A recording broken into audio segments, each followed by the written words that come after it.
Hey there guys, for the last day of Spooktober we're going to be doing something a little bit different. I am going to read off some creepy, scary stories that I got from some people that claim they are true stories. When I was 13 and learning about the spiritual world, ghosts, witches, warlocks, vampires, etc., my grandparents' house was very haunted, and I knew the house was creepy because of all the antiques that were collected, and the old dolls. I felt like they were watching me. I always felt like I was being watched during my bath, showers, whatever. It was Christmas Eve, and the family would gather and spend the night there, so our grandparents would have us all spend the night. My uncle told me that the kids' room was the most haunted room he had ever been in, and he said his own mom's house was haunted too. I told him, no way, I don't believe you. I had been in this room a million times and didn't notice a thing except that it felt creepy. That's the only way I can describe it. This was in the 90s, so he bet me $10 to sleep in that room the entire night. He said there was no way I would be able to do it. Now, when I sleep, I put headphones on my ears and listen to music really, really loud, and it puts me to sleep, so I took the bet. About an hour after walking into that room, my Walkman died. This was a handheld CD player that took batteries. This didn't make sense. I just put batteries in it before I laid down so that I would have music to distract me. I figured they were old batteries and tried to just fall asleep from exhaustion. I started to hear a knock on the closet in the room I was in. I knew my uncle was in the bathroom on the other side of that closet, knocking on the wall, so I just laughed and said out loud, "Nice one." It started to get really, really loud, almost like a pounding, and I was thinking he was going to end up waking up everyone in the house, so I went to investigate the bathroom to see who was knocking. Nobody. Nobody's there. Not in the hall, not in the bathroom. The nightlights were all on, and the entire house was sleeping. I checked the other bedrooms, and all I heard were snores. I started to get really freaked out, but I went back into the bedroom, because $10 was a lot. The closet door was now open. I was unsure if I opened it before I walked out of the bedroom, but I didn't think so. So that was on my mind as I shut the door. I laid back down and the knocking started again. I was thinking, this is an old house. Then I recalled that someone that night said that the house was only built in the 70s. So now, it wasn't that old of a house. I tried to ignore it. I turned on the radio in the room and put on a station I liked and turned it loud enough to not hear some of the knocking. But not too loud, because I would have gotten in huge trouble for waking anyone up with loud music. As soon as I relaxed, something jumped on the bed with me, and I froze. It sat by my feet for a minute, and then it started jumping. Like a child jumping on a bed. I was too scared to open my eyes, but I was too scared to stay in that room any longer. So with my eyes shut, I bolted for the door, running into things, but I got out. I shut the door behind me because I did not want to see what was on that bed. And I went in and laid next to my mom. She asked me if I was okay, and I told her I was really, really scared. So she scratched my back until I went to sleep. I didn't go back into that room after that. I do believe the same ghosts were attached to the dollhouse that is now gone, but that house still has many spirits. I was homeless and had to stay at a friend's house. I had stayed with her before, but something was in the house now, and it wasn't there before. And I don't mean something people can see or hear. An entity was there, and I think it was with the old lady that she took care of with dementia. Many times I would wake up in the middle of the night hearing someone walking around the kitchen with their keys on their hip. I would go down to check, and it was quiet as a mouse. Nobody was down there walking around. The old lady would be asleep. One time I went down, and she was sitting on the edge of her bed, talking to someone that I couldn't see, and she stopped and looked at me when I walked in, and she looked possessed. She started screaming at me, things I didn't understand, waking the house up, and everyone came downstairs, and I told them I thought I had heard someone walking around with keys on their hip, and she was talking to someone in her sleep. They brushed me off and tried to calm her down, but she was looking at me with this evil glare and kept saying the same things none of us understood. I moved out the next day. I was working one night in an old folks' home, and this patient with dementia started talking to me like she knew me. She knew things about my family that people at work didn't even know. She had not once ever called me by my first name, but this night she knew my full name, even my middle name, and that was not common to anyone there.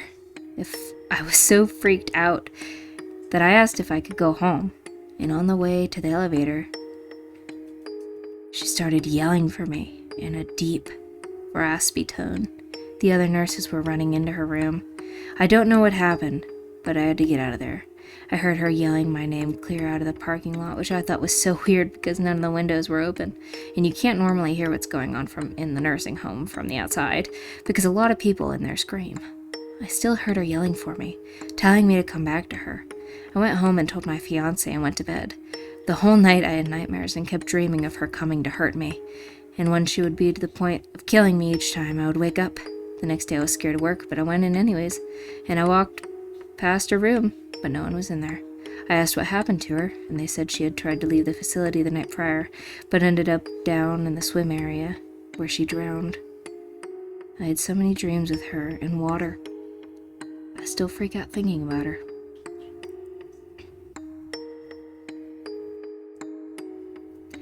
One night, I went to pick up my daughter from my grandmother's house because at the time I was a single mom, and Grandma and my mom were the only people I would trust to watch my baby.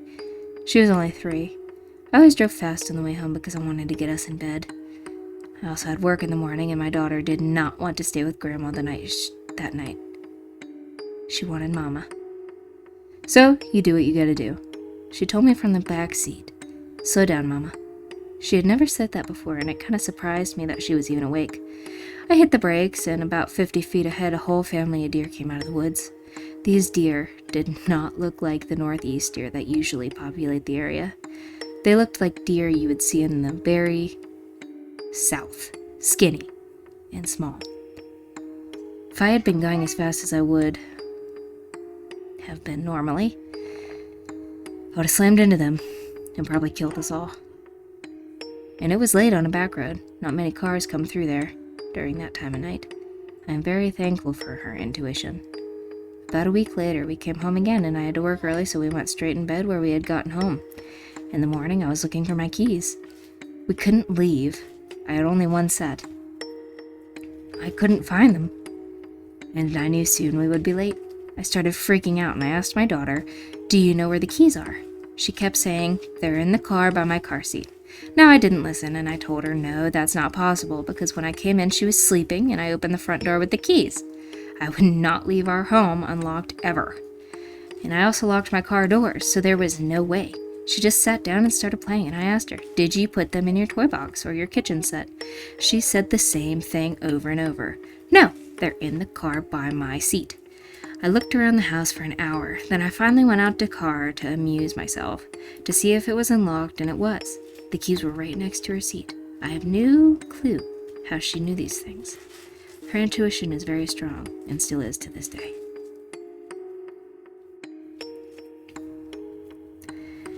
I was at my father's house, and I was just falling asleep when I felt my 2 granddaughters start pulling me, asking me, "Can you come play with me? Can you come play with us? Please. We just want to play." And I told them, no, it's bedtime. It's bedtime. I'm tired. I'm too tired to play. And they just kept pulling me and pulling me and pulling me. And I finally snapped out at them, "No, it is bedtime. That is enough." And they left me alone. In the morning, I awoke to bruises all over my arms, and that's when I realized none of my grandkids are under the age of 10 anymore. My 2 granddaughters are nowhere near close in age.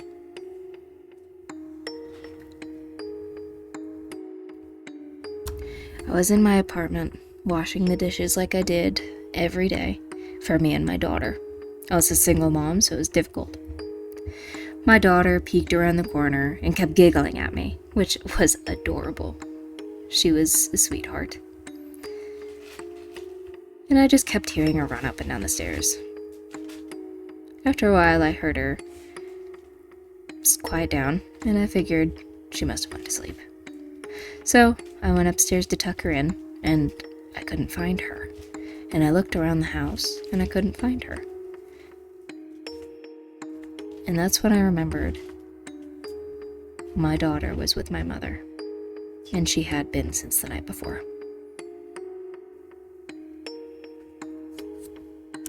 I laid down to go to bed like I normally did. I threw on YouTube on the TV and just watched the same YouTubers I did every night. My brother was fast asleep. Usually he would hog the TV and control it. And he hated sleeping alone. So, that night I entertained him and kept him calm until he finally went to bed.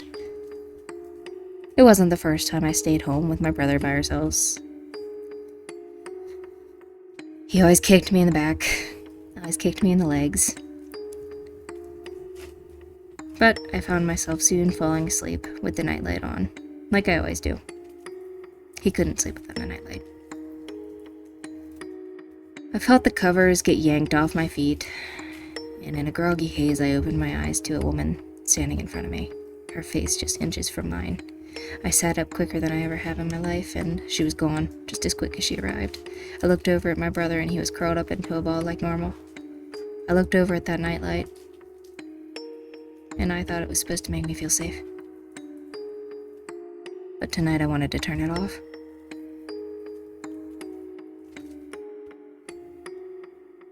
I slept in that room a few more times after that, but nothing happened. I still wonder if it was my imagination or if it was real.